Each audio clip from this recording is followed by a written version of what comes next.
क्या सोच रही हो? कार ड्राइव कर रहे अंकुर का ये सवाल बगल में बैठी स्वाति के कानों में पड़ा तो वो सोच के गहरे समंदर से बाहर निकलकर अंकुर की ओर प्रश्नवाचक नजरों से देखने लग गई। लगता है मैडम ने पूरा क्वेश्चन सुना ही नहीं। नो प्रॉब्लम, दोबारा पूछ लेता हूँ। मैं ये जानना चाह रहा था कि मैडम अपने आसपास की दुनिया को भूलकर किस दुनिया में खोई हुई हैं? कहीं नहीं खोई हुई थी, बस ये मैं सोच रही थी कि यदि मेरी ज़िंदगी का ये सुनहरा सफ़र किसी मोड़ पर थम गया तो मैं इस सदमे को बर्दाश्त कर पाऊंगी या नहीं। डोंट वरी, जिस सुनहरे सफ़र की तुम बात कर रही हो वो मेरी ज़िंदगी की आखिरी सांस तक नहीं थमेगा। हाँ, ये कार का सफ़र हमारे तुम्हारे घर के सामने पहुँचते ही थम जाएगा। मुझे इस सफ़र के थमने की परवाह नहीं है। हाँ, तुम्हें तो उल्टे इस सफ़र के थमने का बेसब्री से इंतज़ार होगा ताकि तुम्हारी जल्दी से अपने मम्मी पापा और छोटी बहन से मुलाकात हो जाए। अरे नहीं, ऐसी कोई बात नहीं है। मुझे उन लोगों से मिलने की कोई जल्दी नहीं है। तो किस बात की जल्दी है? आपके साथ घर वापसी का सफ़र स्टार्ट करने की। क्यों? क्योंकि ये सफ़र ख़त्म होने के बाद से घर वापसी का सफ़र स्टार्ट होते तक आप मेरे साथ नहीं होंगे। और मैं ये कहूँ कि सिर्फ आरुषि के साथ मुलाकात में खर्च होने वाले समय को छोड़कर मैं बाकी समय तुम्हारे साथ ही रहूँगा तो फिर मैं चाहूँगी कि हमारा वापसी का सफ़र आराम से स्टार्ट हो। पर क्या आप वाकई सिर्फ आरुषि के साथ मुलाकात में खर्च होने वाले समय को छोड़कर बाकी समय मेरे साथ ही रहेंगे? हाँ, पर तभी जब तुम साथ रहने के लिए कहोगी। मैं क्यों नहीं कहूँगी कि आप मेरे साथ रहें, ये सोच कर कि कहीं मैं तुम्हारे और तुम्हारी फैमिली के मिलन में बाधा न बन जाऊँ। ये सिर्फ आपके दिमाग का वहम है। तो फिर तुमने अब तक कहा क्यों नहीं? सॉरी, मुझे लगा आप मेरे मम्मी पापा के घर में अनकंफर्टेबल फील करेंगे, इसलिए मैंने आपको मेरे साथ उनके घर चलने और वहाँ रहने के लिए नहीं कहा। तुमने अभी भी सिर्फ मुझे अपने साथ उनके घर चलने और वहाँ रहने के लिए ना कहने का रीज़न ही बताया। मुझे अपने साथ उनके घर चलने और अपने साथ वहाँ रहने के लिए नहीं कहा। Sorry once again. अब मैं सबसे पहले आपको मेरे साथ मेरे मम्मी पापा के घर चलने और सिर्फ आरुषि के साथ मुलाकात में खर्च होने वाले समय को छोड़कर मैं बाकी समय वहीं रहकर बिताने का इनविटेशन दे रही हूँ, ताकि आपको दोबारा ये कंप्लेंट करने का चांस ना मिले और मुझे एक और बार सॉरी भी ना कहना पड़े। लगता है तुम्हें बार बार सॉरी कहना पसंद नहीं है। अरे यार, बेमतलब गलती करके सॉरी कहना किसे पसंद होता है? मुझे तो है, पर आपने तो मुझे आज तक सॉरी नहीं कहा। एक बार कहा था, याद करो, जब मैं मामा जी की कंपनी का ईएमडी था और तुम। मैं अभी इस पीरियड की बात कर रही हूँ जो आपके ड्रामा समझकर और मेरे रियल समझकर एक दूसरे के साथ शादी करने के बाद स्टार्ट हुआ है। हाँ, इस पीरियड में तो मैंने तुमसे कभी सॉरी नहीं कहा, पर कोई बात नहीं, मैं अभी तुम्हारी कंप्लेंट दूर कर देता हूँ। सॉरी। अरे, ऐसे कोई किसी को बेवजह सॉरी कहता है क्या? सॉरी कहने के लिए पहले गलती करनी पड़ती है। ऐसी बात है, पहले मैं कोई गलती करता हूँ फिर तुम्हें सॉरी बोलता हूँ। क्या गलती करूँ? एक काम करता हूँ, पहले तुम्हारी परमिशन लिए बिना तुम्हारे गालों को छूता हूँ और फिर अपनी इस हरकत के सॉरी बोल दूँगा, ठीक है? नहीं, क्योंकि मुझे आपकी यह हरकत बिल्कुल भी बुरी नहीं लगेगी। यानी तुम्हें सॉरी तभी बोलने के लिए मुझे कोई ऐसी हरकत करनी पड़ेगी जो तुम्हें बुरी लगे। हाँ, पर आप रहने दीजिए, क्योंकि यह आपसे नहीं हो पाएगा। आप दुनिया के उन चंद लोगों में से हैं जिन्होंने गलती करने की ट्रेनिंग देने वाला स्कूल ज्वाइन ही नहीं किया। थैंक्स कहकर अंकुर ने अपनी तरफ से बातचीत के इस सिलसिले को ब्रेक लगा दिया। स्वाति ने भी कुछ पलों तक मुस्कुराकर उसे देखते रहने के बाद इस सिलसिले को आगे बढ़ाने की बजाय मुंह पर खामोशी का मास्क लगाकर बगल वाली विंडो से सिर टिका लिया। अंकुर, मैंने कभी नहीं सोचा था कि तुम भी कभी मेरे साथ ऐसे थ्रेट की लैंग्वेज में बातें कर सकते हो। अंकुर की बात पर प्रतिक्रिया देते समय आरुषि के चेहरे पर गहरी पीड़ा के भाव उभर आए। यदि बात तुम्हारी मेरे साथ की गई किसी चीटिंग की होती तो मैं वाकई तुम्हारे साथ कभी इस टाइप से थ्रेट की लैंग्वेज में बात नहीं करता था, मगर बात मेरे मामा जी के मुझ पर उम्र भर दिखाए गए ट्रस्ट की हिफाजत करने की है, इसलिए मैं इससे भी ज़्यादा सख्त भाषा में बात भी कर सकता हूँ और ज़रूरत पड़ने पर जो मैं कह रहा हूँ उसे अमल भी ला सकता हूँ। अंकुर ने आरुषि की प्रतिक्रिया का जवाब वैसे ही रूखे स्वर में दिया जैसे रूखे स्वर में उसने आरुषि के साथ अपनी बात की शुरुआत की थी। तुम्हें जो कहना था तुम कह चुके हो, या कुछ और भी कहना है? मुझे बस यही कहना था। तो ठीक है, अब मेरा जवाब सुन लो। मैं तुम्हारा प्रपोजल एक्सेप्ट करके आशीष को उसके डैड की प्रॉपर्टी का 50% शेयर देने के लिए तैयार हूँ, लेकिन इसके लिए तुम्हें मेरी 2 शर्तें एक्सेप्ट करनी पड़ेंगी। मेरी पहली शर्त यह है कि तुम आशीष से मुझे डिवोर्स दिलवाने में मेरी हेल्प करोगे। मैंने भले ही मंदिर में शादी की औपचारिकताएं तुम्हारे साथ पूरी की थी, पर यह बात सिर्फ मैं, तुम, आशीष, मेरी आंटी और मंदिर का पुजारी जानता है। समाज और कानून की नज़रों में तो मैं आशीष की ही वाइफ हूँ, और मैं इस बात से इनकार करती हूँ तो आशीष के डैड की न्यू विल इनवैलिड हो जाएगी और उनकी सारी प्रॉपर्टी उनकी पुरानी बिल के अनुसार एक ट्रस्ट के नाम पर चली जाएगी। फिर ना उसमें से मुझे कुछ मिलेगा और आशीष को। इसलिए हम दोनों के पास ऑफिशियली एक दूसरे से अलग होने का सिर्फ यही एक तरीका है कि ये सब मुझे भी पता है। इसलिए तुम इसके बारे में मुझे कुछ और समझाने में टाइम वेस्ट करने की बजाय मुझे अपनी दूसरी शर्त बताओ। मेरी दूसरी शर्त ये है कि आशीष से मेरा डिवोर्स होने के बाद तुम सोसाइटी के सामने मेरी मांग में सिंदूर भरकर मुझे अपनाओगे। It can't possible. ये तुम स्वाति के साथ शादी का ड्रामा करके उसके साथ एक अनचाहे बंधन में बंध जाने की वजह से मुझे अपनाने से इनकार कर रहे हो, तो मैं तुम्हें बिना मांगे यह एडवाइस दूंगी कि तुम अभी के अभी उस अनचाहे बंधन को भूलकर टेंशन फ्री हो जाओ, क्योंकि स्वाति का तुमसे बेइंतहा मोहब्बत होने का तुम्हें यकीन दिलाकर उसके साथ उस अनचाहे बंधन में बंधने के लिए मजबूर करने वाले सुपरहिट शो की स्क्रिप्ट राइटर, डायरेक्टर और फाइनेंसर तीनों मैं ही हूँ। इसलिए मैं जब चाहूँ किसी भी मोड़ पर इस शो का द एंड कर सकती हूँ। ये क्या बकवास कर रही हो तुम अपनी बातों की बाजीगिरी से ना तो स्वाति की बेपनाह चाहत को एक पुनर्नियोजित ड्रामा साबित कर सकती हो और ना मुझे मेरी बहन के तुम्हारे और आशीष की वजह से तहस नहस हो चुकी मेरी ज़िंदगी में दोबारा बाहर लाने के लिए इम्प्लीमेंट किए गए प्लान को अपना प्लान होने का यकीन दिला सकती हो। इसलिए अपनी इस बेसिर पैर की बकवास को सच साबित करने का ख्याल दिल से निकालकर बिना मेरा एक्स्ट्रा टाइम वेस्ट किए सिर्फ हाँ या ना में ये बताओ कि मेरी तुम्हारी पहली शर्त एक्सेप्ट कर लेने पर तुम मेरे मामा जी प्रॉपर्टी को तुम्हारे और आशीष के बीच 50-50 डिवाइड करने का मेरा प्रपोजल एक्सेप्ट करने के लिए तैयार हो या नहीं? नहीं तो फिर वैसे ही खाली हाथ अपनी आंटी के घर वापस जाने की तैयारी कर लो जैसे तुम वहाँ से यहाँ आई थी, और तुम भी जेल जाने की तैयारी कर लो, क्योंकि तुम कोर्ट में ये साबित करने में आशीष का साथ दोगे कि मैं उसकी नहीं बल्कि तुम्हारी वाइफ हूँ। तो मैं स्वाति और तुम्हारी शादी की वीडियो रिकॉर्डिंग कोर्ट में पेश करके तुम्हारे ऊपर मेरे साथ चीटिंग करने का केस कर दूँगी और तुम्हें जेल भिजवा दूँगी। मैंने इसी सिचुएशन को काउंटर करने के लिए स्वाति को तगड़ी रकम देकर उसे कैसे भी करके तुम्हारे साथ शादी करके उसकी वीडियो रिकॉर्डिंग मुझे सौंपने का टेंडर दिया था, और उसने पूरी ऑनेस्टी से ये काम पूरा करके उसकी वीडियो रिकॉर्डिंग मुझे भेज दी थी। तुम चाहो तो अपनी तसल्ली के लिए वो रिकॉर्डिंग देख सकते हो। क्या तुम वो रिकॉर्डिंग देखना चाहोगे? जब कुछ पलों तक इंतजार करने के बाद आरुषि को उसके प्रश्न का उत्तर नहीं मिला तो उसने इसे अंकुर की मौन स्वीकृति समझकर अपने मोबाइल में मौजूद एक वीडियो सर्च किया और उसे प्ले करके मोबाइल अंकुर को थमा दिया। ये रिकॉर्डिंग तुम्हारे पास कैसे आई? वीडियो रिकॉर्डिंग का कुछ हिस्सा देखने के बाद आरुषि को उसका मोबाइल लौटाते हुए अंकुर ने उससे सवाल किया। अरे बताया तो था, जिस शो की ये रिकॉर्डिंग है उस शो की हीरोइन ने ही मुझे भेजी थी। आरुषि ने लापरवाही का प्रदर्शन करते हुए सामान्य ढंग से उसके सवाल का जवाब दिया।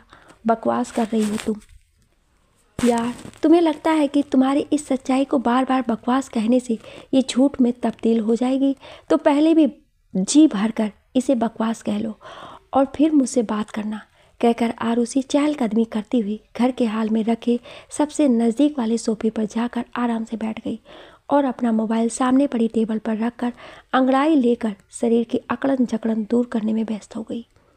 तुम्हारे पास इस बात का कोई सबूत है कि स्वाति को पैसे देकर उससे मेरी शादी करके उसकी रिकॉर्डिंग तुम तक पहुंचाने का काम तुमने करवाया था? अंकुर ने कुछ पलों तक सोच विचार करने के बाद अनिच्छा से आरुषि के करीब आकर उससे ये सवाल किया तो अचानक उसकी आंखें ऐसे चमक उठी जैसे शिकार को अपने फैलाए जाल की ओर कदम बढ़ाते देखकर शिकारी की आंखें चमक उठती हैं। इस बात का मेरे पास तो कोई सबूत नहीं है क्योंकि मैंने उसे सारे पैसे नकद दिए थे, पर इस बात के ढेर सारे सबूत तुम्हें उसके घर का सरसरी निगाहों में से निरीक्षण करते ही नजर आ जाएंगे। मेरे दिए पैसों से उसकी छोटी बहन ने अपने पुराने घर का कायाकल्प करके उसे नई नई चीज़ों से इस तरह सजाया है कि तुम्हारे लिए उसे पहचानना मुश्किल हो जाएगा। अब तुम यदि ये सोच रहे हो कि इससे ये साबित नहीं होता है कि स्वाति के घर की रिपेयरिंग और डेकोरेशन मेरे दिए पैसों से हुई है, तो मेरे पास इसका भी जवाब है। ये तो तुम भी जानते हो कि थोड़े दिनों पहले तक स्वाति के परिवार की इकोनॉमिकल कंडीशन ऐसी नहीं थी कि वह घर की रिपेयरिंग के साथ साथ उसे ज़बरदस्त तरीके से डेकोरेट कर सके, क्योंकि स्वाति ने कुछ साल पहले अपनी छोटी बहन निधि की पढ़ाई के लिए गिरवी रखे उस घर को 8-10 माह पहले तुमसे जो 5 लाख रुपए लेकर छुड़ाया था, वो वही रकम अपने खराब आर्थिक हालात की वजह से तुम्हें अभी तक नहीं लौटा पाई। अब तुम खुद सोचो कि सडनली उन लोगों के पास इतने पैसे कहाँ से आ गए कि उन्होंने अपने घर का पूरा कायाकल्प ही कर लिया। इसका सीधा सा यही एक जवाब है, हो सकता है कि उन लोगों को किसी ने ये पैसे कोई एबनॉर्मल काम करने के लिए दिए होंगे, जो मेरे अकॉर्डिंग किसी और ने नहीं बल्कि मैंने ही दिए हैं, और उसी काम के लिए दिए हैं जिसकी सारी डिटेल्स मैं तुम्हें पहले ही बता चुकी हूँ। यदि फिर भी तुम्हारा मन मेरी बातों पर यकीन करने के लिए तैयार नहीं हो रहा हो, तो तुम स्वाति से उसके घर का कायाकल्प करने के लिए मिले पैसों का सोर्स पूछकर मेरी बात की सच्चाई कंफर्म कर सकते हो। आरुषि की ये बात पूरी होते ही अंकुर ने पलटकर घर के बाहरी द्वार की ओर कदम बढ़ा दिए। उसके मुरझाए हुए चेहरे और उसकी थकी थकी चाल से लग रहा था कि आरुषि की उससे कही गई बातें सुनकर उसका मन काफ़ी ज़्यादा आहत हो चुका है। कमरे में चाय का ट्रे लेकर दाखिल हुई स्वाति ने अंकुर की ओर ट्रे बढ़ाया तो अंकुर ने सामने पड़ी टेबल की ओर इशारा करते हुए अनमने ढंग से कहा, रख दो। क्या हुआ? स्वाति ने ट्रे मेज पर रखने के बाद एक कुर्सी खींचकर अंकुर के बगल में बैठते हुए सवाल किया। कुछ नहीं, ये तो मैं मान ही नहीं सकती कि आज आपके साथ कोई अनवांटेड इंसिडेंट नहीं हुआ, क्योंकि आरुषि से मिलकर आने के बाद से आपके चेहरे पर परेशानी इतनी साफ नज़र आ रही है कि कोई कमज़ोर नज़र वाला व्यक्ति भी पढ़ सकता है, जबकि मेरी नज़रें एकदम ठीक है। इसलिए आप मुझे तो बेवकूफ़ बना ही नहीं सकते। प्लीज़ मुझे बताइए ना, क्या हुआ? आरुषि मामा जी की प्रॉपर्टी में से एक फूटी कौड़ी भी आशीष को देने के लिए तैयार नहीं हुई। अरे तो इसकी वजह से आप क्यों परेशान हो रहे हैं? आपका जो फर्ज था उसे आपने पूरी ऑनेस्टी से पूरा करने का प्रयास किया। अब इसका रिजल्ट पॉजिटिव नहीं आया तो इसमें आपकी क्या गलती है जो आप इस बात को लेकर मुंह लटका कर बैठे हैं? अब इस बात को दिमाग से निकाल दीजिए और चाय पीकर जल्दी से अपना मूड ठीक कर लीजिए। मुझे आपका इस तरह उदास रहना बिल्कुल भी अच्छा नहीं लगता। अपनी बात पर विराम लगाकर स्वाति ने चाय का प्याला उठाया और लीजिए कहकर अंकुर की ओर बढ़ा दिया, जिसे अनिच्छा से थामकर अंकुर विचारों के समंदर की गर्त से बाहर आया और चाय के प्याले को इस तरह से होठों से लगाकर हल्की हल्की चुस्कियाँ लेने लगा जैसे उसे ना चाहते हुए भी कोई कड़वी दवा पीनी पड़ रही हो। ये तो कह पाना मुश्किल है, चाय में ऐसी कोई चमत्कारिक बूटी मिली हुई थी जिसे अंकुर को अपना मूड ठीक करने के लिए अप्रत्याशित ऊर्जा मिल गई, या फिर सोचते सोचते अंकुर के दिमाग की कोई बत्ती जल जाने की वजह से उसके चेहरे की खोई हुई रौनक लौट आई। मगर ये तो साफ नज़र आ रहा था कि प्याले की चाय खत्म होने से पहले ही अंकुर उसी तरह तनाव मुक्त हो चुका था जैसा वो आरुषि से मुलाकात होने से पहले लग रहा था। लगता है हमारी साली साहिबा को अच्छी खासी सैलरी मिलती है। चाय की आखिरी चुस्की लेकर खाली प्याला वापस मेज पर रखने के बाद अंकुर ने कमरे की दीवारों का सरसरी निगाहों से मुआयना करते हुए बातों का एक तीर स्वाति की ओर कुछ इस ढंग से चलाया कि वो लच बेधन भी कर दे और इसका कोई साइड इफेक्ट भी ना हो। अरे कहाँ, मुझे जितनी सैलरी मिलती थी उससे सिर्फ 2,500-3 हज़ार ज़्यादा मिलती है, और इस एडिशनल अमाउंट के बराबर मैडम का मंथली पॉकेट खर्च है, इसलिए वो पर मंथ घर में लगभग उतने ही पैसे लेकर आती है जितने मैं लेकर आती थी। तो फिर उसने इतने कम समय में इस घर की इतनी अच्छी रिपेयरिंग और डेकोरेशन कैसे कर लिया कि कल जब मैं यहाँ आया था तो मेरे लिए ये तय करना मुश्किल हो गया था कि ये वही घर है जिसमें मैं डिम्पल के साथ शादी से पहले आया था या कोई और।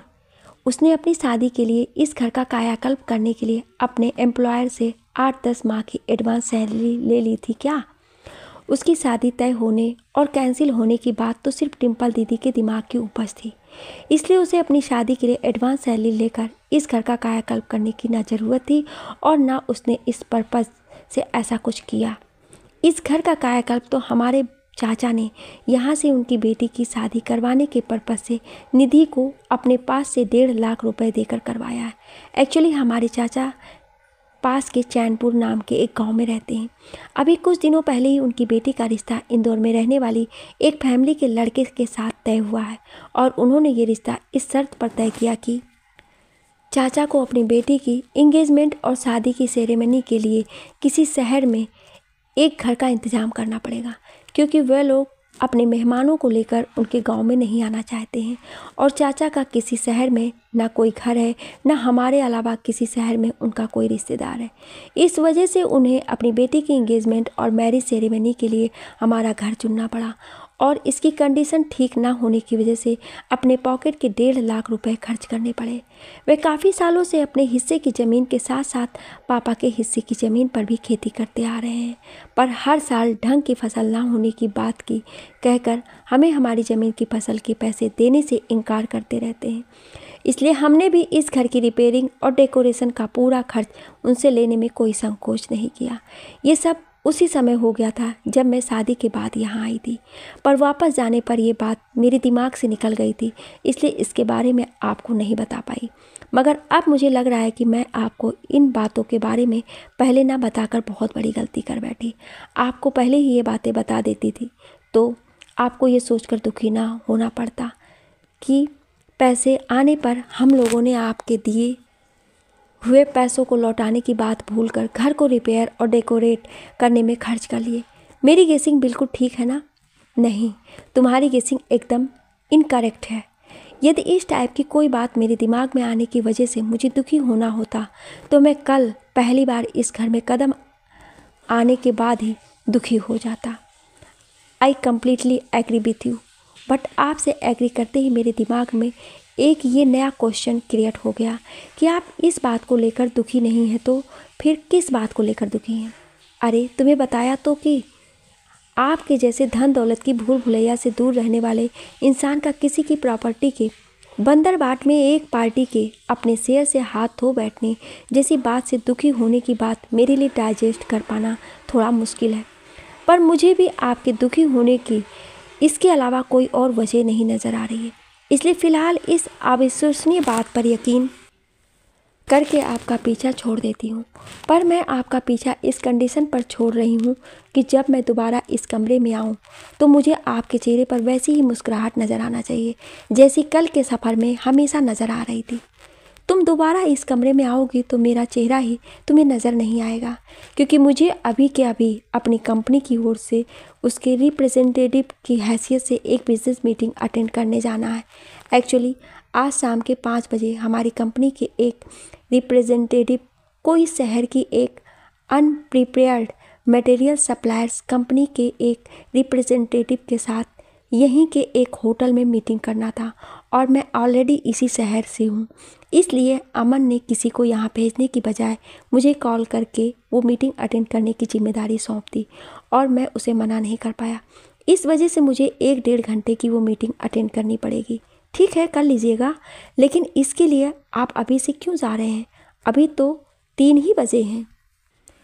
मुझे एक पर्सनल काम भी है जिसे मुझे इस मीटिंग से पहले निपटाना है। ठीक है, लगे हाथ उसे भी निपटा लीजिए, क्योंकि कल सुबह हमें घर वापसी के लिए इस शहर से विदाई लेनी है, इसलिए कल के लिए कोई भी काम बाकी रखना अक्लमंदी नहीं होगी। हम लोग कल ही वापस जा रहे हैं ना? शायद, मतलब कंफर्म नहीं है। मेरे विचार से शायद का यही मतलब होता है। आप सडनली रूखी बातें क्यों करने लग गए?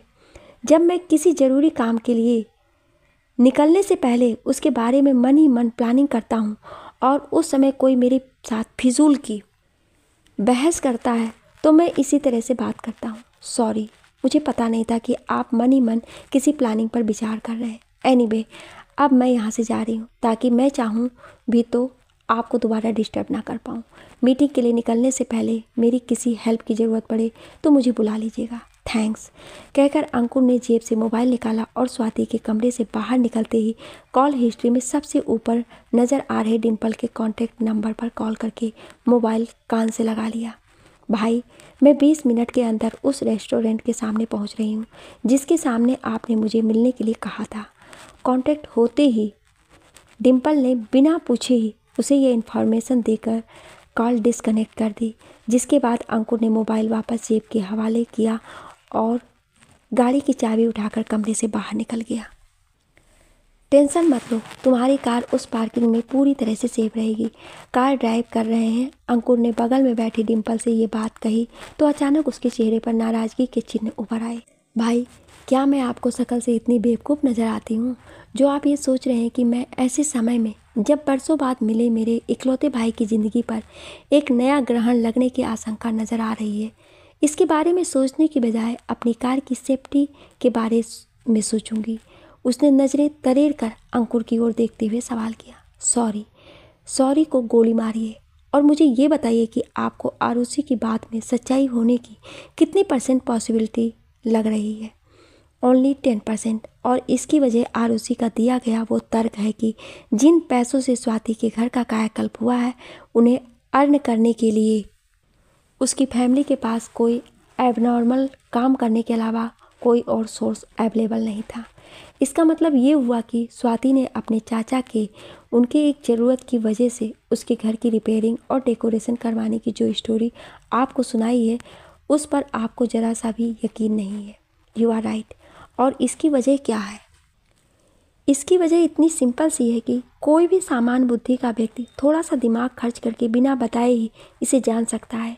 शायद आपको स्वाति की स्टोरी इस लॉजिक की वजह से फॉल्स लग रही है कि इस दौर में यदि किसी गांव में रहने वाले शख्स को लड़के वालों की डिमांड पूरी करने के लिए अपनी बेटी की मैरिज सेरेमनी का अरेंजमेंट शहर में करने के लिए मजबूर होना पड़े तो वो शहर में अपने किसी रिलेटिव के घर की रिपेयरिंग और डेकोरेशन कराकर वहाँ करने की बजाय इसके लिए कोई मैरिज हॉल बुक करवाना पसंद करेगा। I am right? राइट भाई, ये लॉजिक अपनी जगह पर बिल्कुल सही है, पर यह भी तो हो सकता है कि स्वाति के चाचा ने ये सोचकर अपनी बेटी के लिए कोई छोटा मोटा मैरिज हॉल बुक करने की बजाय इसमें होने वाले खर्च के बराबर पैसे अपने भाई के घर की रिपेयरिंग और डेकोरेशन में खर्च करना पसंद किया हो कि इससे लड़के वालों की डिमांड भी पूरी हो जाएगी और उनके भाई के घर की मरम्मत भी हो जाएगी। हो सकता है, पर इसकी पॉसिबिलिटी काफ़ी कम लग रही है क्योंकि स्वाति की बातों से ही मुझे ये भी पता चल गया है कि उसके ये चाचा बेहद मतलबी हैं। एनीवे 10-15 मिनट में ये क्लियर हो जाएगा कि स्वाति की बताई स्टोरी सच है या मेरी गेसिंग। लगता है ये बगल वाला गांव की चैनपुर है। नहीं भाई, मुझे लगता है कि ये चैनपुर नहीं है, क्योंकि अभी आपने जिस यात्री प्रतीक्षालय के पास से इस रोड पर गाड़ी टर्न की उस पर किसी और गांव का नाम लिखा हुआ था। मैडम, कहीं कुछ भी लिखा हो पर सामने वाला गांव चैनपुर ही है। ये तुम्हारी तरफ के माइलस्टोन को देखो और बताओ कि क्या लिखा हुआ है इस पर। ये तो यहाँ से चैनपुर का डिस्टेंस 1 किलोमीटर दिखा रहा है, मगर भाई ये चैनपुर इसी रोड पर 1 किलोमीटर आगे है तो पीछे वाले प्रतीक्षालय पर किसी और गाँव का नाम क्यों लिखा हुआ था? मैडम, वो उस पर उस गांव का नाम लिखा हुआ था जो उस प्रतीक्षालय के दाहिनी तरफ मेन रोड से कुछ मीटर की दूरी पर है। ओह, यानी इस टाइप के प्रतीक्षालयों पर उन गांव के नाम लिखे हुए होते हैं जो ज़्यादा पास में होते हैं। हाँ, अब हमें किस तरफ मुड़ना है ये तो मुझे भी पता नहीं है, किसी से पूछना पड़ेगा। डिम्पल को जवाब देने के साथ ही अंकुर ने आगे वाले तिराहे पर अपनी गाड़ी रोक दी और विंडो से बाहर झांककर कुछ बकरियां लेकर उसकी बगल से गुजर रहे एक 15-16 साल के लड़के से पूछा, छोटू, क्या तुम इस गांव के ऐसे किसी आदमी को जानते हो जिसकी बेटी की शादी इंदौर के लड़के के साथ तय हुई है? हाँ, उस आदमी का नाम राधेश्याम है, बकरी वाले लड़के ने रुक कर जवाब दिया। उसका घर कहाँ है? दाहिनी तरफ की रोड पर आगे एक स्कूल है और इस स्कूल के आगे एक बड़ा बरगद का पेड़ है। वो पेड़ जिस घर के आंगन में है वही राधेश्याम का घर है। थैंक यू छोटू। लड़के से काम की सारी जानकारी लेने के बाद उसे धन्यवाद देकर अंकुर ने गाड़ी आगे बढ़ा दी। भाई, क्या आपको स्वाति के चाचा का नाम भी पता नहीं था? कुछ पलों तक खामोश रहने के बाद डिम्पल ने सवाल किया। नहीं, तो आने से पहले किसी से पूछ लेना चाहिए था ना। किससे पूछता? शहर में उसका नाम सिर्फ स्वाति या उसके कोई फैमिली मेम्बर ही बता सकता था, और मैं उनसे किसी से पूछता तो स्वाति को डाउट हो जाता कि मुझे उसकी सुनाई गई स्टोरी पर यकीन नहीं हुआ, और मैं उस स्टोरी की रियलिटी चेक करने के लिए उसके चाचा से मिलना चाहता हूँ। आपकी बात सही है, पर यदि सिर्फ इतने से क्लू की बेसिस पर कि उनकी बेटी का रिश्ता इंदौर में तय हुआ है, हमें कोई स्वाति के चाचा का नाम पता नहीं बता पाता, तो हमें उनसे मिले बिना ही लौटना पड़ता। अरे, ये गांव में किसी का नाम पता जानकर उससे मिलने के लिए बहुत बड़ा क्लू है, क्योंकि इस टाइप के छोटे गांव में तो लोग सिर्फ ये कहने पर कि हमें उस व्यक्ति से मिलना है जिसकी पत्नी ने कल सरेआम उसकी पिटाई की थी, बिल्कुल सही व्यक्ति का नाम और पता बता देते हैं। हाँ, किसी गांव में इस टाइप के एक से ज़्यादा लोग हो तो दिक्कत हो सकती है। लगता है यही बरगद वाला घर राधे श्याम का है। आओ देखते हैं कि राधे श्याम जी अपनी बेटी की शादी कहाँ अरेंज करने की तैयारी में लगे हुए हैं।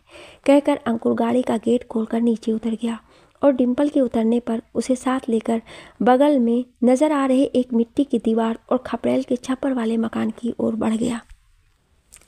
सीमा की माँ, तुम अव्वल दर्जे की बेवकूफ़ हो। ये लोग हमारे होने वाले दामाद के रिश्तेदार नहीं हैं, हमारे भाई के दामाद और उनकी बहन है।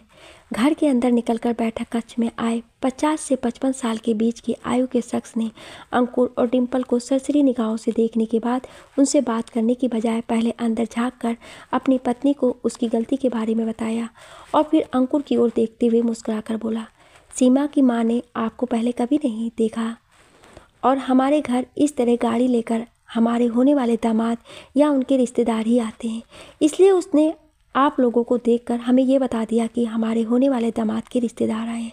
कहिए, आज अचानक बिना किसी सूचना के इस गरीब राधे श्याम की कुटिया में कैसे आगमन हो गया? हम लोग एक ज़रूरी काम से इस गांव के आगे वाले गांव रानीपुर गए थे, और वापसी में एक बोर्ड पर इस गांव का नाम पढ़कर मुझे याद आ गया कि आप इसी गांव में रहते हैं, तो सोचा कि आपसे मिल लेता हूं, और चला आया। ये मेरी बहन भी मेरे साथ थी, इसलिए इसे भी साथ ले आया। अरे, आप खड़े क्यों हैं? बैठिए ना। अंकुर ने खुद को राधे श्याम कहने वाले शख्स के प्रश्न का उत्तर देने के साथ ही उससे कुछ इस अंदाज में बैठने का आग्रह किया जैसे वो घर उसका हो और राधे श्याम बाहर से आया हुआ कोई मेहमान हो।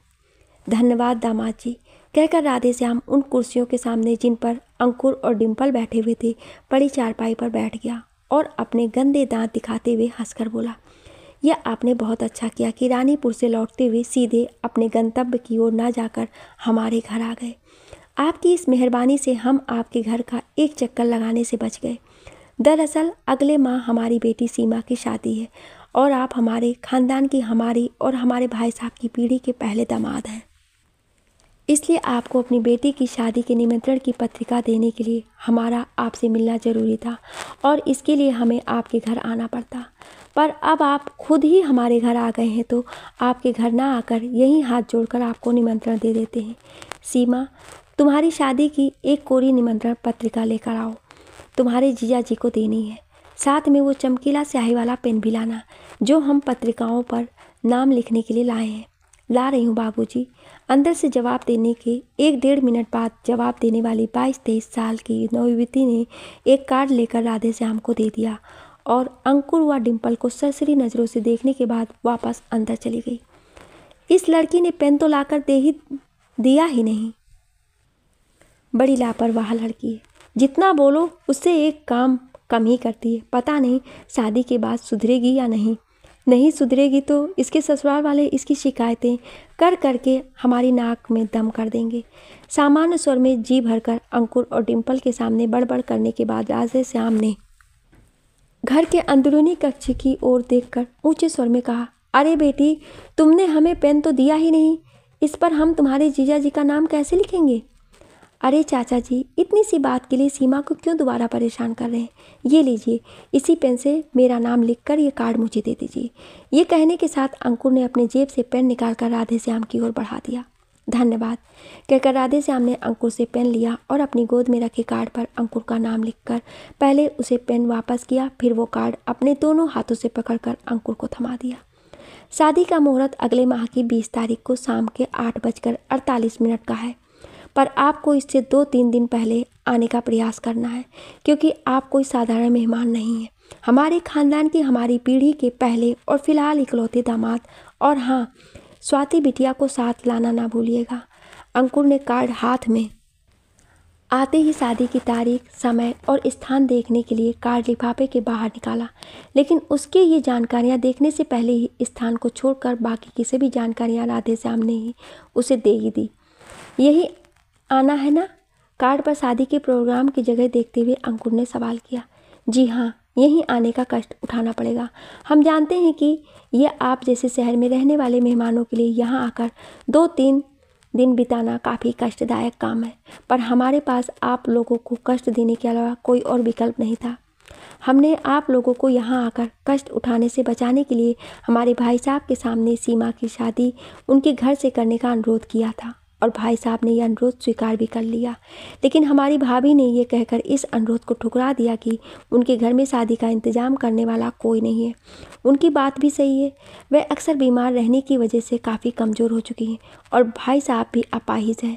उनकी छोटी बेटी को ऐसे बेमतलब के कामों में मदद करने में ज़रा सी भी दिलचस्पी नहीं है, और घर में जो इस तरह के कामों में मदद करने में दिलचस्पी लेने वाली लड़की थी, वो आपके साथ शादी होने के बाद से।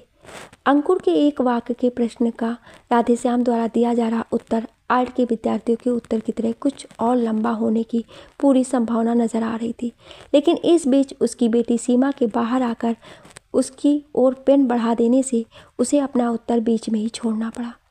लेकिन राधेश्याम तो राधेश्याम था। वो अंकुर के प्रश्न के उत्तर का पीछा छोड़कर सीमा के पीछे पड़ गया। ये देखिए, आपकी सालिस आप पेन लेकर आई हैं। अच्छा हुआ जो हमने इसकी माँ की बात मानकर इसकी नर्स बनने की इच्छा पूरी करने की बजाय इसकी शादी तय कर दी, नहीं तो ये नर्स बनकर पता नहीं कितने मरीजों की जान ले लेती। मरीजों के तड़प तड़प के मर जाने के बाद उन्हें इंजेक्शन लगाने पहुँचती। बेटी, अब हमें इस पेन की ज़रूरत नहीं है, इसलिए तुम ये पेन वापस लेकर जाओ और मेहमानों के लिए चाय नाश्ते का इंतज़ाम करो। बाबूजी, चाय नाश्ता कैसे बनेगा? घर में नाश्ते के लिए कोई भी सामान नहीं है। सीमा ने राधेश्याम को और अंकुर और डिम्पल के सामने ही उसके आदेश पर अमल करने में आने वाली दिक्कत के बारे में बता दिया, तो राधेश्याम पल भर के लिए थोड़ा सा असहज हो गया, लेकिन पल भर बाद इस असहजता को नियंत्रित करने का प्रयास करता हुआ बोल उठा, सामान ख़त्म हो गया तो हमें बताना चाहिए था ना, अभी वही तो किया ना मैंने। अरे, हमारे कहने का मतलब है कल जब हम बाज़ार गए थे तब हमें ये बताना चाहिए था। खैर छोड़ो इस बात पे, और हमें एक थैला ला कर दो, हम अभी जाकर नाश्ते के लिए सामान ले आते हैं। इस बार सीमा बिना कुछ कहे राधेश्याम के आदेश का पालन करने के लिए अंदर चली गई। अगले महीने ही इसकी शादी है ना, इसलिए आजकल मेहमानों का आना जाना लगा रहता है।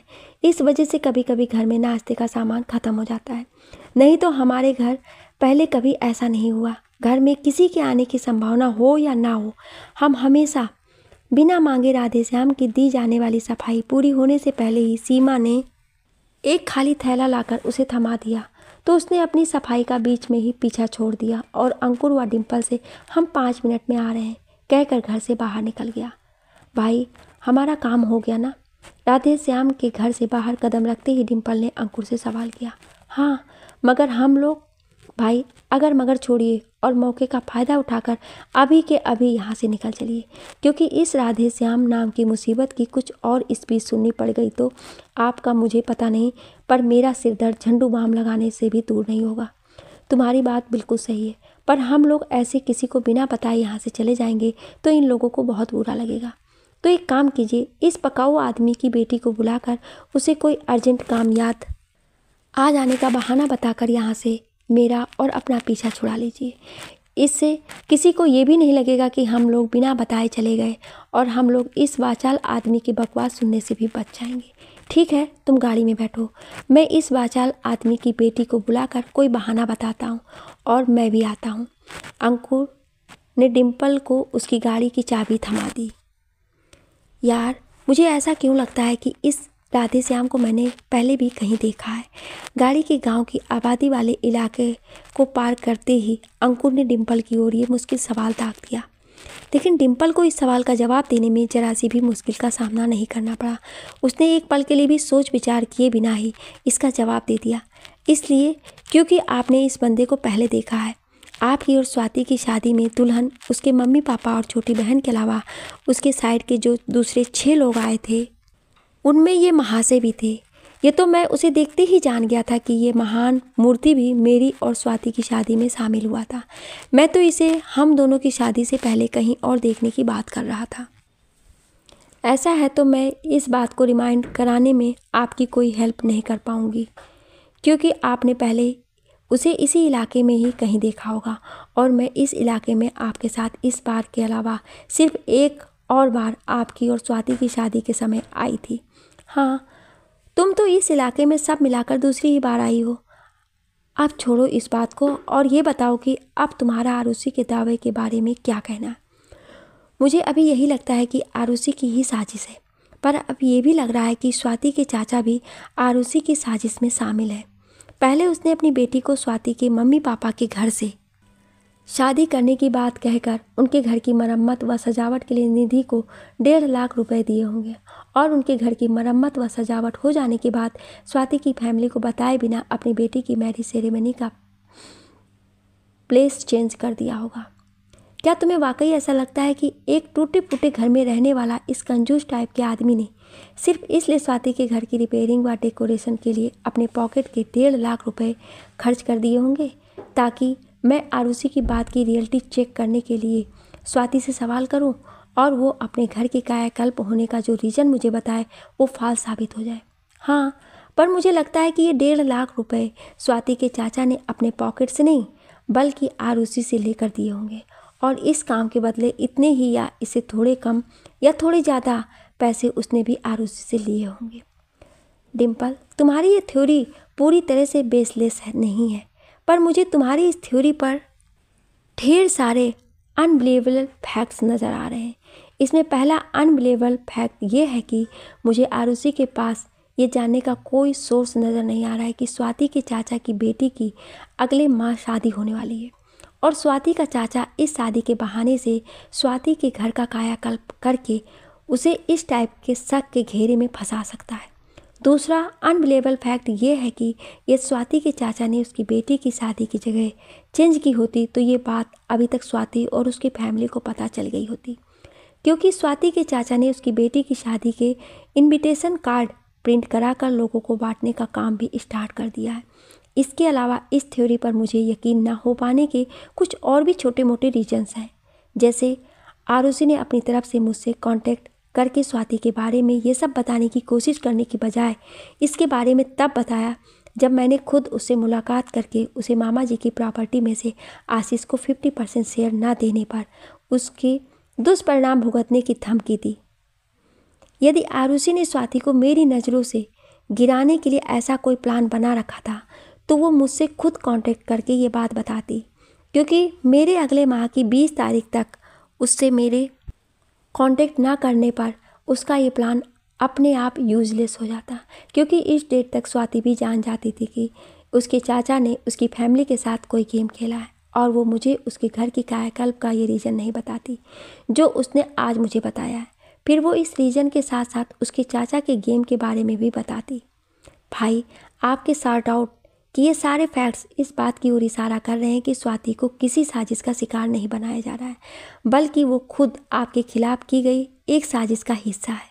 पर इनमें से एक फैक्ट पर आप गौर करेंगे तो आपको लगेगा कि स्वाति पूरी तरह से निर्दोष है, और वो फैक्ट ये है कि यदि स्वाति उस साजिश का हिस्सा होती जिसके बारे में आरुषि ने आपको बताया, तो वो अपने घर की कायाकल्प का ये रीज़न क्यों बताती जो थोड़े दिनों बाद अपने आप फॉल्स प्रूफ होने वाला था।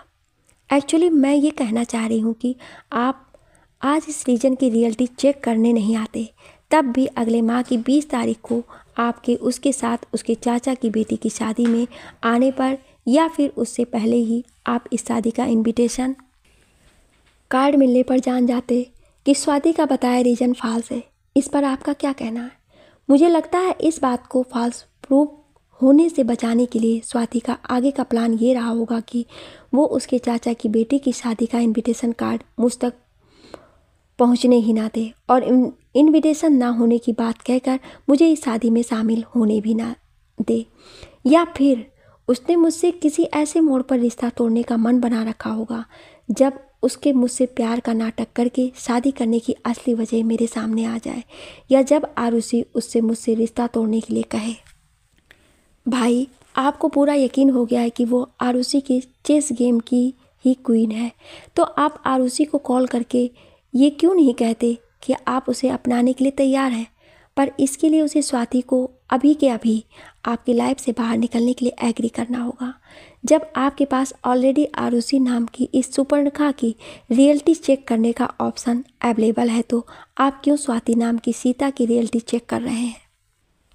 सॉरी, मेरा ध्यान इस ऑप्शन की ओर नहीं गया था। अब तो चला गया ना? हाँ, तो फिर किस बात का इंतज़ार कर रहे हैं? आरुषि को कॉल कीजिए और उसे वो करने के लिए कहिए जो मैंने अभी आपसे कहा। अभी थोड़ी देर में दूध का दूध और पानी का पानी हो जाएगा। यदि आरुषि, एक मिनट रुको, मुझे दूध से कुछ याद आया। अरे, ये जो भी बात आपको याद आई इसके बारे में बाद में सोच लीजिएगा। अभी पहले आप वो कीजिए जो मैं करने के लिए कह रही हूँ। कैसे करूँ? मैं आरुषि के सभी कॉन्टैक्ट नंबर्स मेरे मोबाइल और दिमाग दोनों की लिस्ट से काफ़ी दिनों पहले डिलीट कर चुका हूँ। तो आशीष से ले लीजिए, उसके पास तो आरुषि का कोई ना कोई कॉन्टैक्ट नंबर ज़रूर होगा। हाँ, उसका अभी आरुषि से हिसाब किताब क्लियर नहीं हुआ, इसलिए उसने आरुषि का कोई ना कोई कॉन्टैक्ट नंबर अपने पास ज़रूर रखा होगा। मैं पहले उसे कॉल करता हूँ और उससे नंबर लेने के बाद आरुषि को कॉल करता हूँ। क्या तुम इतनी देर के लिए ड्राइविंग सीट संभाल सकती हो? Of course. अभी मेरी प्रेगनेंसी का चौथा ही महीना चल रहा है, इसलिए मुझे कितनी भी देर ड्राइविंग करने में कोई प्रॉब्लम नहीं है। तो ठीक है, इस तरफ आ जाओ, कहकर अंकुर ने गाड़ी को ब्रेक लगाते हुए सड़क की बाईं तरफ रोक दिया और अपने साइड का गेट खोलकर नीचे उतर गया। क्या कहा आरुषि नाम की उस कलयुगी सुपर्णखा ने? अंकुर के कॉल डिस्कनेक्ट करते ही कार ड्राइव कर रही डिम्पल ने उससे सवाल कर लिया। वो कह रही थी कि उसे स्वाति को मेरी लाइफ से निकलने के लिए एग्री करने के लिए सिर्फ 10 मिनट का समय चाहिए। 10 मिनट बाद मैं स्वाति को कॉल करूँगा तो वो खुद ही मुझसे कह देगी कि मैं उसे भूल जाऊँ। अंकुर ने हैरान परेशान स्वर में डिम्पल के सवाल का जवाब दिया। आई कांट बिलीव इट कि बिना किसी क्लू के इस बात का एहसास कर लेने वाली मेरी सिक्स्थ सेंस कि आपसे साथ मेरा किसी न किसी जन्म का कोई ब्लड रिलेशन ज़रूर है, स्वाति को पहचानने में धोखा खा सकती है। होता है बहन, कई लोगों के चेहरे पर इस तरह का मास्क चढ़ा होता है कि अच्छे धोखा खाकर मास्क को ही असली चेहरा समझ लेते हैं। मुझे भी आरुषि को पहचानने में गलती करने से पहले अपनी सिक्स्थ सेंस पर हद से ज़्यादा यकीन था और लोगों के चेहरे देखकर ही डिसाइड कर लेता था कि उसका नज़र आने वाला चेहरा असली या नकली। पर अब ये हाल है कि कई दिनों तक परखने के बाद भी ये डिसाइड नहीं कर पाता हूँ कि सामने वाला का नज़र आने वाला चेहरा असली या नकली, क्योंकि अब ना मुझे अपनी छठी इंद्रिय पर भरोसा रहा और ना बाकी की 5 इंद्रियों। भाई, ये गलत बात है। ज़िंदगी में एक बार मेरा भी यकीन चकनाचूर हो चुका है, पर मैं इसे एक बुरा सपना समझकर भूल गई और पहले जैसी नॉर्मल लाइफ जी रही हूँ। आपको भी यही करना चाहिए बहन। मैं भी यही करना चाहता था और एक बार इस टाइप की कोशिश करके भी देख चुका हूँ, जिसका रिजल्ट भी हमारे सामने आ चुका है। इसलिए अब दोबारा, अरे भाई, अभी हमारे सामने आपकी इस कोशिश का फाइनल रिजल्ट कहाँ आया है जो आप ऐसी बातें कर रहे हैं? 10 मिनट वेट कीजिए, हम 10 मिनट में स्वाति के घर पहुंचकर उससे बाय फेस ही जान लेंगे कि आरुषि कितने गहरे पानी में है। नहीं, अभी हम लोग स्वाति के घर नहीं जाएंगे। मैं 10 मिनट बाद उसे कॉल करके उससे बात करूंगा और फिर भी लगेगा कि हमें उसके घर जाना चाहिए तो ही जाएंगे, क्योंकि आरुषि की बात सच साबित हो गई तो हमें उसके घर से मुंह लटका कर वापस लौटना पड़ेगा, जो तुम्हारे साथ होने की वजह से मुझे काफ़ी ज़्यादा दुखदाई लगेगा। तो हम लोग 10 मिनट तक क्या करें? एक काम करो, गाड़ी उसी पार्किंग की ओर ले चलो जहाँ तुमने अपनी कार पार्किंग की है। हम इस गाड़ी को भी वहीं खड़ी करके किसी रेस्टोरेंट में चाय पियेंगे और मैं वहीं से स्वाति को कॉल भी कर दूंगा। ठीक है, पर आपको मुझे उस पार्किंग तक गाड़ी ले जाने के लिए गाइड करना पड़ेगा, क्योंकि मैं वहां से चैनपुर की ओर जाते समय आपके साथ बातचीत में बिजी होने की वजह से उस जगह तक पहुंचने का रूट भूल चुकी हूँ। नो प्रॉब्लम, मैं तुम्हें गाइड कर दूंगा। इस चौराहे से लेफ़्ट टर्न कर लो और 150-200 मीटर आगे। भाई, आगे का रूट आगे आने वाली जगह पर ही समझाना, अभी से बताएंगे तो मैं भूल जाऊंगी। ठीक है, कहकर अंकुर खामोश हो गया। तुमने मुझसे रिश्ता तोड़ने का डिसीजन फाइनलाइज कर लिया है तो तुम अपनी कॉलोनी के पास वाले चौराहे पर मेरा बैग लाकर मुझे दे दो, ताकि मुझे अपना बैग लेने भी तुम्हारे घर ना आना पड़े। अपनी बात कहकर अंकुर ने स्वाति की प्रतिक्रिया जानने के लिए उससे एक औपचारिक प्रश्न पूछ लिया। ठीक है, ओके, मैं 10 मिनट में आपका बैग लेकर चौराहे पर मिल रही हूँ। स्वाति का जवाब सुनने के बाद अंकुर ने थैंक्स कहकर कॉल डिस्कनेक्ट कर दी और डिम्पल से बोला, तुम जल्दी से अपनी चाय ख़त्म करो, हमें 10 मिनट में स्वाति की कॉलोनी के पास वाले चौराहे पर पहुंचना है। यानी आरुषि से आपने जो करने के लिए कहा था उसने वो करके दिखा दिया। डिम्पल ने पूर्व धीरे धीरे चाय की चुस्कियां लेना जारी रखते हुए सवाल किया। हाँ, तो आप यहाँ से निकलने से पहले एक काम कीजिए, अपने किसी परिचित ड्राइवर को बुलाकर उसे मेरी गाड़ी घर छोड़ने की जिम्मेदारी सौंप दीजिए, क्योंकि अब मैं आपका साथ छोड़कर अपनी गाड़ी ड्राइव करके अपने साथ वापस लेकर नहीं जा पाऊँगी। अरे तुम टेंशन मत लो, आगे पीछे चले जाएंगे। नहीं भाई, मैं अभी कुछ दिनों तक आपको ज़्यादा देर के लिए अकेला नहीं छोड़ूंगी, और आज घर वापस लौटते तक तो किसी भी सिचुएशन में एक पल के लिए भी आपका साथ नहीं छोड़ूंगी। अरे तुम बेवजह ही टेंशन ले रही हो। मुझे स्वाति के फ्रॉड होने की बात जानकर हल्का सा भी शौक नहीं लगा। मैं अपने इस डिसीजन पर आपकी कोई आर्गूमेंट नहीं सुनूंगी। आप जल्दी से किसी ड्राइवर को बुलाकर मेरी कार उसके हवाले कर दीजिए, अदरवाइज़ मुझे उसे सामने वाली पार्किंग में ही छोड़ना पड़ेगा। इसकी नौबत नहीं आएगी। मैं अभी एक बंदे को बुलाकर तुम्हारी कार तुम्हारे घर छोड़ने की रिस्पॉन्सिबिलिटी उसे सौंप देता हूँ, कहकर अंकुर अपने मोबाइल की कॉन्टैक्ट लिस्ट में कोई नाम खोजने में व्यस्त हो गया। स्वाति, 1 मिनट रुककर मेरी बात तो सुन लो। डिम्पल ने अंकुर को उसका बैग थमाकर अपने घर की ओर वापस जाकर रही स्वाति को रोकने का प्रयास किया, लेकिन इसका स्वाति पर कोई सकारात्मक असर नहीं हुआ। उसने रुककर डिम्पल की बात सुनना तो दूर रहा, उसकी ओर मुड़कर भी नहीं देखा। अरे वो हमसे बात नहीं करना चाह रही है तो तुम क्यों बेवजह उससे बात करने की कोशिश करके अपने साथ साथ मेरी भी इंसल्ट करा रही हो। अंकुर ने अपना बैग गाड़ी की डिक्की के हवाले करने के बाद डिम्पल की ओर बढ़ते हुए नाराज़गी जाहिर की। भाई, मैं उसे हमारे साथ रिश्ता ना तोड़ने की रिक्वेस्ट करने के लिए नहीं रोकना चाह रही थी, सिर्फ ये जानने के लिए रोकना चाह रही थी कि उसे पैसों की ज़रूरत थी तो उसके पास आपसे मांग कर अपना काम चलाने का एक ऑप्शन मौजूद था। फिर उसने पैसे के लिए आरुषि के इस डर्टी प्ले में पार्टिसिपेट करना क्यों एक्सेप्ट किया? इसका जवाब मैं तुम्हें दे देता हूँ। मैंने पहले उसे जो 5 लाख रुपए दिए थे वो लोन के रूप में दिए थे, इसलिए उसे लगा होगा कि वो मुझसे दोबारा कोई अमाउंट मांगेगी, तो वो अमाउंट भी मैं उसे लोन के रूप में ही दूंगा, और हो सकता है कि मैं नए अमाउंट के साथ साथ अपना पुराना अमाउंट भी उसे वापस लौटाने के लिए कह दूं। इस वजह से उसने आरुषि के डर्टी प्लान में उसका साथ देने का डन करके उससे कोई बड़ा नॉन रिफंडेबल अमाउंट लेना एक्सेप्ट कर लिया होगा। भाई, यदि उसे पैसों की ज़रूरत पड़ने पर लोन की जगह नॉन रिफंडेबल अमाउंट लेना पसंद है, तो जब आपने उसे अच्छे खासे अमाउंट के बदले आशीष के साथ एक शॉर्ट पीरियड के लिए कंडीशनल मैरिज करने का ऑफ़र दिया था, तब उसने इस ऑफ़र को एक्सेप्ट क्यों नहीं किया? तब भी तो उसे एक हैवी अमाउंट की ज़रूरत थी ना। तब शायद उसकी अंतरात्मा ने उसे उस टाइप का काम करने की इजाज़त नहीं दी होगी, इसलिए उसने मना कर दिया होगा। भाई, आपका ये लॉजिक कि पहले कोई उल्टे पुल्टे काम के लिए एक व्यक्ति की अंतरात्मा ने उसे इजाज़त नहीं दी होगी, और थोड़े दिनों बाद उसी व्यक्ति ने पहले वाले काम से भी ज़्यादा डर्टी काम के लिए अपनी अंतरात्मा की आवाज़ की अनसुनी कर दी होगी, मेरे गले के नीचे नहीं उतर रहा है। बहन, हर कोई पैदा होते ही अंतरात्मा की आवाज़ का गला घोटना शुरू नहीं करता। कुछ लोग सालों तक साफ सुथरी ज़िंदगी बिताने के बाद किसी खास परिस्थिति की वजह से ज़िंदगी के किसी मोड़ पर पहुंचकर ये काम स्टार्ट करते हैं।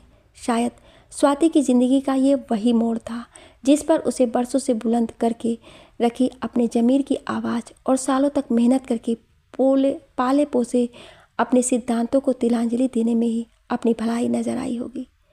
आपकी क्लेरिफिकेशन के बाद मुझे भी लग रहा है कि आपकी गेसिंग बिल्कुल सही है। कुछ लोग जन्म से ही सीता और राम की तरह इनोसेंट होते हैं और कुछ लोग जन्म से सुपर्णखा और रावण की तरह दुष्ट होते हैं, लेकिन इनकी संख्या ज़्यादा नहीं होती है। ज़्यादातर तो लोग आगे आने वाली परिस्थितियों के अनुसार ही सीता, राम व सुपर्णखा रावण में ही तब्दील होते हैं। एनीवे, अब इस बात को छोड़िए और गाड़ी में बैठकर रिटर्न जर्नी स्टार्ट कीजिए, क्योंकि हम लोग यहाँ जितनी ज़्यादा देर रुकेंगे हमें स्वाति की हमारे साथ की गई चीटिंग की उतनी ही ज़्यादा याद आएगी। यू आर राइट, आओ बैठो, कहकर अंकुर अपनी कार के ड्राइविंग साइड के गेट की ओर बढ़ गया। भाई प्लीज़, अब आप जल्दी से जल्दी इस दुख के भंवर से बाहर आ जाइए, क्योंकि अब मुझसे आपको दुखी देखना बर्दाश्त नहीं हो रहा है। गाड़ी के शहर से बाहर निकलकर हाईवे पर पहुंचते ही डिम्पल के सोच के दरिया से बाहर आकर अपनी चुप्पी तोड़ देने से अंकुर को भी अपनी खामोशी भंग करने के लिए मन में चल रहे विचारों के बवंडर से बाहर निकलना पड़ा। अरे पगली, मैं दुखी नहीं हूँ। मैं तो अपने दिमाग में उठ रहे इस सवाल का जवाब खोजते ही कोशिश कर रहा हूँ कि आरुषि के दिमाग में ये बात आई कैसे होगी कि स्वाति उसके इतने डिफ़िकल्ट प्लान को A to Z वैसे ही इम्प्लीमेंट कर सकती है जिस तरह से उसने इसे इम्प्लीमेंट करवाने की प्लानिंग कर रखी थी। डिम्पल की बात पर अंकुर से जो जवाब उसे मिला, उसे सुनने के बाद उसके तनावग्रस्त नज़र आ रहे चेहरे पर कुछ राहत के चिन्ह उभर आए। भाई, मुझे तो इसकी एक सामान्य सी वजह नज़र आ रही है। आपके इस शहर और मामा जी की कंपनी छोड़कर जाने के बाद भी कुछ महीनों तक स्वाति मामा जी की कंपनी के ऑफिस में काम करती रही और आपके जाने के बाद आरुषि या तो उस कंपनी की बागडोर संभालने के पर्पस से या फिर ऐसे ही कंपनी के ऑनर की बहू की हैसियत से ऑफिस आती जाती रही होगी और इस दौरान उसे आपके स्वाति को 5 लाख रुपए लोन देने और ये अमाउंट उससे वापस लिए बिना ही कंपनी छोड़कर चले जाने की बात पता चल गई होगी, जिससे बेसिस पर उसने ये अनुमान लगा लिया होगा कि स्वाति के लिए आपके दिल में कोई छोटा सा सॉफ्ट कॉर्नर जरूर होगा और उसने स्वाति को इसी बात का नाजायज़ फ़ायदा उठाकर अपना प्लान इम्प्लीमेंट करने के लिए एग्री कर लिया होगा। लगता तो मुझे भी यही है कि ऐसा ही कुछ हुआ होगा, पर इसके अलावा ये एक और सवाल भी मुझे परेशान कर रहा है कि आरुषि ने मुझे मेरी और स्वाति की शादी की जो वीडियो रिकॉर्डिंग दिखाई थी वो किसने शूट करके आरुषि के पास पहुंचाई होगी। आपकी और स्वाति की शादी की वीडियोग्राफी सिर्फ स्वाति की बहन निधि ने की थी, जिसे हासिल करके आरुषि तक पहुंचना स्वाति के लिए उतना ही आसान काम था जितना घर के किचन से थोड़ा सा खाना लेकर किसी भिखारी को देना। और आरुषि के अकॉर्डिंग भी उसके स्वाति को दिए गए टेंडर में उसको आपके साथ शादी करके साथ साथ इस शादी की वीडियो रिकॉर्डिंग बनाकर आरुषि तक पहुंचाना भी शामिल था। इसलिए आरुषि को किसी और से आपकी और स्वाति की शादी की वीडियो रिकॉर्डिंग कराकर हासिल करने की ज़रूरत ही नहीं थी। डिम्पल, ये सब बातें मेरी भी नॉलेज में है, लेकिन इसके अलावा मेरे नॉलेज में एक ऐसा फैक्ट भी है जो तुम्हारे नॉलेज में नहीं है। इसलिए तुम मेरे दिमाग में उठे इस क्वेश्चन को उतना ही लाइटली से ले रही हो जितना मैं इसे सीरियसली ले रहा हूँ। एक्चुअली बात यह है कि आरुषि ने जो वीडियो रिकॉर्डिंग मुझे दिखाई थी वो निधि की शूट की हुई रिकॉर्डिंग हो ही नहीं सकती, क्योंकि उसमें निधि भी वीडियोग्राफी करती हुई नज़र आ रही थी। तब तो वो ज़रूर उस मंदिर के पुजारी ने कोई हिडन कैमरा लगा कर की होगी, क्योंकि इसके अलावा कोई वहाँ हिडन कैमरे से रिकॉर्डिंग नहीं कर सकता था और वहाँ मौजूद लोगों में से स्वाति के अलावा वही जानता था कि ये वीडियो रिकॉर्डिंग इन फ्यूचर उसके काम आ सकती है। तुम्हारी ये गेसिंग भी इनकरेक्ट है, क्योंकि वो रिकॉर्डिंग एक जगह पर फिक्स किए गए वीडियो कैमरे से नहीं की गई है, बल्कि मूविंग कैमरे से की गई है। यानी वो रिकॉर्डिंग शादी में मौजूद शख्स में से ही किसी ने की है। हाँ, क्योंकि कोई भी कैमरा अपने आप मूव नहीं हो सकता है। आप ठीक कह रहे हैं, पर इससे क्या फ़र्क पड़ता है कि आरुषि के पास जो रिकॉर्डिंग है वो निधि की शूट की हुई या किसी दूसरे की शूट की हुई है। मेरी बहन, इससे फ़र्क नहीं पड़ता तो मैं पिछले 10-15 मिनट से इस बात को लेकर माथापच्ची क्यों कर रहा होता। यदि इसमें कोई फ़र्क पड़ने वाली बात है तो आप एक काम क्यों नहीं करते, आरुषि से दोबारा मुलाकात करके उसके पास वाली वीडियो रिकॉर्डिंग एक बार और देख लीजिए और ये नोट कर लीजिए कि शादी में मौजूद लोगों में से कौन सा शख्स उसमें नज़र नहीं आ रहा है, क्योंकि ये तो तय है कि जो शख्स उसमें नज़र नहीं आ रहा होगा ये काम उसी का होगा। तुम्हारा आइडिया तो बहुत ज़बरदस्त है, पर मुझे लगता नहीं है कि अब आरुषि मुझे दोबारा वो वीडियो रिकॉर्डिंग दिखाएगी, क्योंकि मेरे पास उसे दोबारा वो रिकॉर्डिंग दिखाने के लिए कहने का कोई वैलिड रीज़न नहीं है। तो हम लोग ऐसा करते हैं कि निधि की शूट की हुई रिकॉर्डिंग को ही एक बार पैनी नज़र से देख लेते हैं। हो सकता है कि उसमें हमें कोई ऐसा क्लू नज़र आ जाए जिससे हम अनुमान लगा सकें कि ये काम किसका है। अरे पर वो रिकॉर्डिंग भी तो हमारे पास नहीं है, सिर्फ आपके पास नहीं है, यानी तुम्हारे पास है। हाँ, मैंने वो रिकॉर्डिंग शादी के बाद ही निधि के मोबाइल से अपने मोबाइल में ले ली थी, ये सोचकर कि आपने भले ही नाटक समझकर इस शादी की रस्में पूरी की, पर यही नाटक आपके स्वाति के साथ उम्र भर के लिए बंधन में बंध जाने का प्लेटफॉर्म साबित होने वाला है। इसलिए इस नाटक के सारे दृश्यों की रिकॉर्डिंग मुझे अपने पास संभाल कर रखनी चाहिए।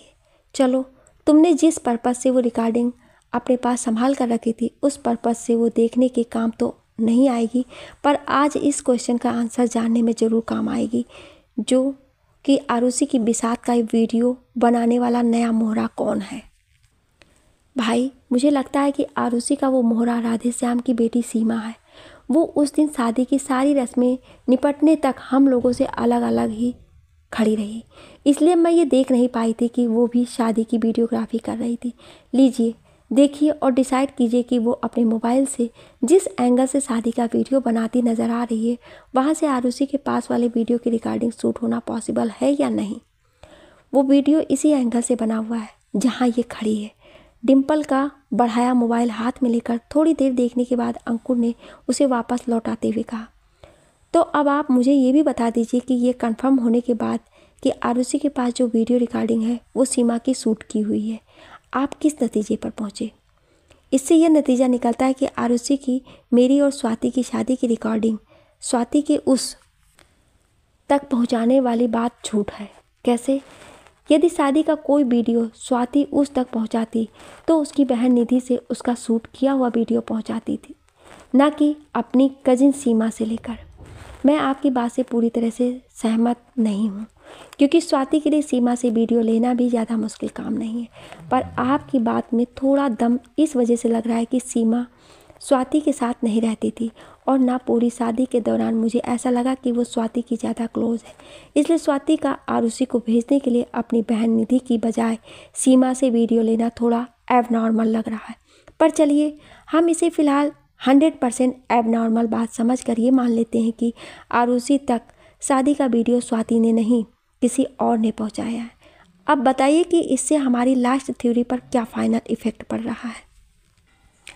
ये मान लेने पर हमारी लास्ट थ्योरी सिरे से ही गलत साबित हो जाती है, क्योंकि यदि ये वीडियो स्वाति ने नहीं किसी और ने आरुषि तक पहुंचाया है तो हमें ये भी मानना पड़ेगा कि आरुषि का मोहरा स्वाति नहीं बल्कि सिर्फ वो वीडियो पहुंचाने वाला शख्स था, क्योंकि स्वाति यदि आरुषि का मोहरा होती तो आरुषि को शादी का वीडियो हासिल करने के लिए किसी और शख्स की सर्विस लेने की ज़रूरत ही नहीं पड़ती। और यदि हम ये भी मान लेते कि वीडियो पहुंचाने वाला शख्स उसी फैमिली का है जिस फैमिली की ये लड़की ने ये वीडियो बनाया था, तो मेरी ये न्यू थ्योरी और ज़्यादा मजबूत हो जाती है, क्योंकि इससे तुम्हारी वो थ्योरी सही साबित होती है कि राधेश्याम भी आरुषि की साजिश में शामिल है। और इसका एक मतलब ये भी है कि स्वाति की उसके घर के कायाकल्प के लिए राधेश्याम के पैसे खर्च करने की बात भी बिल्कुल सही है ना? हाँ, पर अब भी मेरा वो एक ओल्ड क्वेश्चन पेंडिंग ही है कि आरुषि के दिमाग में ये बात कैसे आई कि राधेश्याम के थ्रू वो। भाई, एक मिनट रुकिए, मेरे दिमाग में आपके इस क्वेश्चन से रिलेटेड दो बिखरी हुई कड़ियाँ आपस में जुड़ रही हैं। ठीक है, पहले तुम ही बता दो कि तुम्हारे दिमाग में मेरे इस क्वेश्चन से रिलेटेड कौन सी दो बिखरी हुई कड़ियाँ आपस में जुड़ रही हैं, फिर मैं अपनी बात आगे बढ़ाऊँगा। चैनपुर से लौटते समय पहले आप कह रहे थे कि आपको ऐसा लग रहा है कि आपने राधेश्याम को पहले भी कहीं देखा है, और फिर बाद में आपने ये भी कहा कि आपको दूध की बात सुनकर कुछ याद आया। कहीं ऐसा तो नहीं है कि राधेश्याम राधेश्याम दूध का धंधा करता है, जिसे वो मेरी ओल्ड सिटी में कुछ घरों में डोर टू डोर दूध सप्लाई करता है, और मैंने राधेश्याम उसके इस धंधे की वजह से ही एक मामा जी के घर के सामने देखा था। इसका एक्चुअल रीज़न ये था कि जिस दिन मैंने मामा जी का घर छोड़ा था, उससे 2 या 3 दिन पहले आरुषि का दूध में पानी मिलाने की बात को लेकर घर के पुराने दूध सप्लायर से झगड़ा हो गया था, और आरुषि ने उसे अगले दिन से दूध लेकर ना आने के लिए कह दिया था। फिर उसके घर के एक नौकर के थ्रू राधेश्याम को बुलवाकर अगले दिन से उसे दूध सप्लाई करने के लिए कहा था और इसी दौरान मैंने इस बंदे को पहली बार देखा था। इट मीन्स आरुषि की राधेश्याम से उसकी प्लानिंग का इम्प्लीमेंटेशन स्टार्ट होने के पहले से ही जान पहचान हो चुकी थी। हाँ, चलिए, आपकी इस बात से ये तो पूरी तरह से क्लियर हो गया है कि आरुषि के डर्टी प्लान में स्वाति शामिल नहीं है।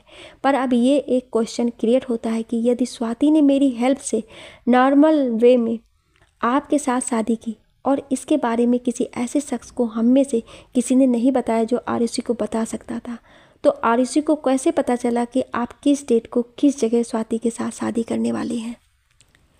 इस शुभ काम का तो मैंने ही शादी वाले दिन सुबह सुबह अनजाने में रास्ता बना दिया था।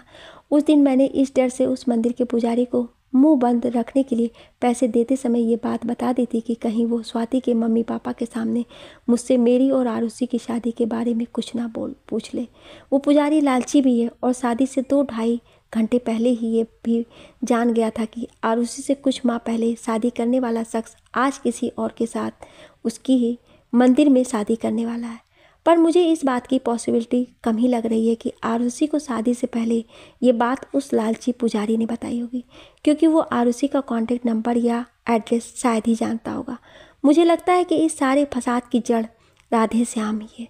जब उसे मामा जी के घर के सामने आरुषि के साथ दूध सप्लाई की शर्तें तय करते समय देखा था, तब उसने भी मुझे उस घर में देखा था और इस वजह से वो जानता रहा होगा कि उस घर से मेरा कोई ना कोई क्लोज कनेक्शन जरूर है।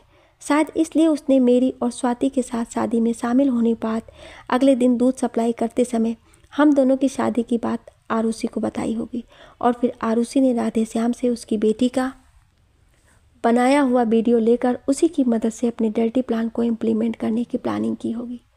भाई, आपकी ये थ्योरी 100% बिलीवेबल है, पर फिलहाल हमारे लिए इस पर डिस्कस करने से ज़्यादा इस बात पर विचार करना ज़रूरी है कि आरुषि के पास स्वाति की ऐसी कौन सी कमज़ोर नस दबी हुई है जो उसने 10 मिनट में स्वाति को आपसे संबंध तोड़ देने के लिए मजबूर कर दिया।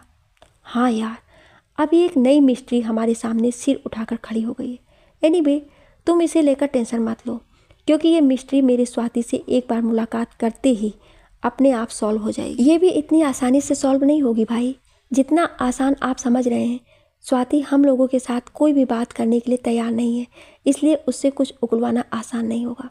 डोंट वरी, मेरे दिमाग में अभी अभी जो एक प्लान आया है उसकी हेल्प से कल शाम होने से पहले ही स्वाति हमें इस मिस्ट्री की सच्चाई भी बता देगी और पहले की तरह हमारे साथ रहने के लिए तैयार भी हो जाएगी। भाई प्लीज़, आपके दिमाग में ऐसा कोई प्लान आ रहा हो तो उसे अभी के अभी फाइनलाइज करके जल्दी से जल्दी मुझे समझा दीजिए, ताकि मेरा बाकी का सफ़र कंप्लीट रिलैक्सेशन के साथ कट सके। ठीक है, पर इसके लिए यदि तुम्हें 10-15 मिनट तक अपने मुंह को लॉक करके रखना पड़ेगा, क्योंकि कोई बोलता रहता है तो मुझे कोई भी प्लान फाइनलाइज करने में काफ़ी दिक्कत होती है। ऐसी बात है तो मैं तब तक अपना मुंह लॉक करके रखूँगी जब तक आप खुद मुझे बोलने के लिए नहीं कहोगे। थैंक्स कहकर अंकुर गाड़ी की स्पीड बढ़ाते हुए मन ही मन किसी योजना पर विचार करने में व्यस्त हो गया। क्या आप इस कहानी का अगला भाग सुनना चाहते हैं? तो कमेंट में यस या नो ज़रूर लिखिएगा। Thank you.